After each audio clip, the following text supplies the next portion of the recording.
Kaya medyo naiyak ako na natural ipipagpalagay ko, private ang kaedad ko.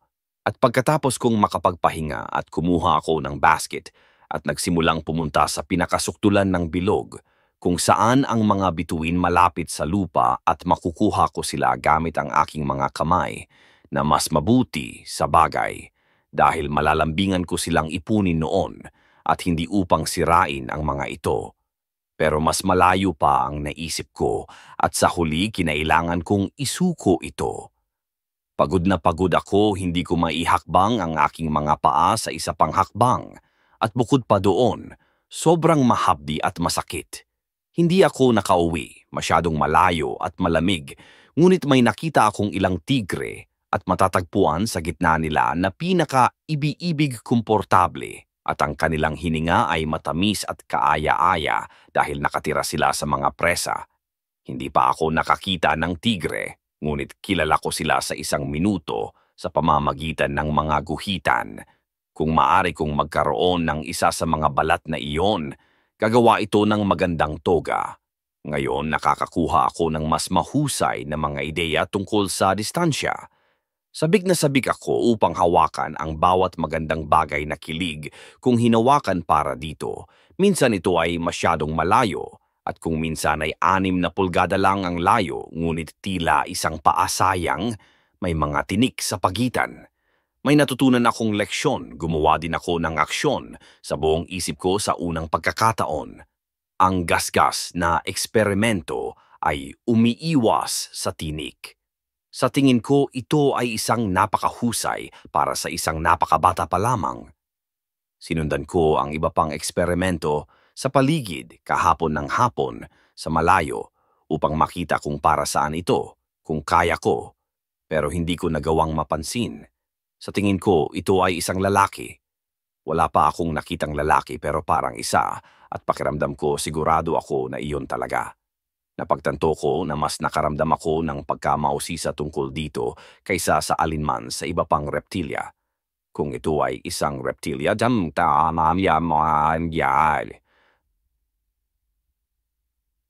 palagay ko, ito ay dahil ito may kulot na buhok at asul na mga mata at mukhang isang reptilya. Wala itong balakang, nangingiting ito na parang karot. Kapag nakatayo, kumakalat ito na parang kabrya kaya sa tingin ko ito ay isang reptilya kahit na ito ay maaring arkitektura. Natakot ako dun nung una at nagsimulang tumakbo sa tuwing lumiliko ito, parang akala ko hahabulin ako nito. Ngunit nang sa pamamagitan ng nalaman kung sinusubukan nitong lumayo, kaya pagkatapos noon hindi na ako nahiya, ngunit sinubaybayan ito ng ilang oras mga 20 yarda sa likod na nagpakaba at hindi masaya. Sa wakas ito ay isang mahusay na pakikitungo na nag-aalala at umakyat sa isang puno. Naghintay ako ng matagal pagkatapos ay sumuko at umuwi. Ngayon ang parehong bagay ay tapos na. Inakyat ko ulit ito sa puno. Linggo. Nandoon pa sa taas. Nagpapahinga yata. Ngunit iyon ay isang pagkukunwari. Ang linggo ay hindi araw ng pahinga. Itinalaga ang Sabado para diyan, para akong isang nilalang na mas interesadong magpahinga kaysa sa anumang bagay. Mapapagod akong magpahinga ng husto.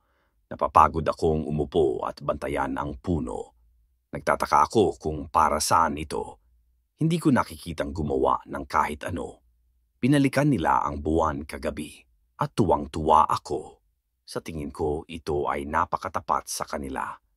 Nadulas ito at natumba ulit, ngunit hindi ako nahirapan. Hindi na kailangan pang mag-alala kapag ang isa ay may ganoong uri ng mga kapitbahay. Babawiin nila ito. Sana may magawa ako para ipakita ang aking pagpapahalaga.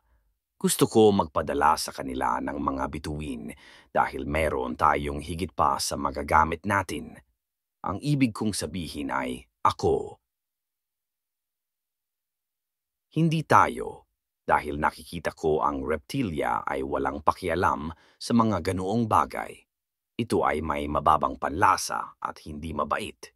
Nang pumunta ako doon kahapon ng gabi sa takip silim ito, ay gumapang pababa at sinusubukang hulihin ang maliliit na batik-batik na isda na naglalaro sa lawa at kinailangan kong ikimpal ito para umakyat muli sa puno at hayaan silang mag-isa. Nagtataka ako kung para saan iyon. Wala ba itong puso? Wala bang anumang habag para sa maliit na nilalang na iyon? Maaari bang ito ay idinisenyo at ginawa para sa gayong hindi magiliw na gawain? May itsura ito. Ang isa sa mga bukol ay kinuha ito sa likod ng tainga at gumamit ng wika. Ito ay nagbigay sa akin ng isang kilig dahil ito ang unang pagkakataon na nakarinig ako ng pananalita maliban sa aking sarili. Hindi ko maintindihan ang mga salita ngunit tila nagpapahayag sila. Nang makita kong nakakapagsalita ito, nakaramdam ako ng bagong kapakinabangan dito dahil mahilig akong magsalita.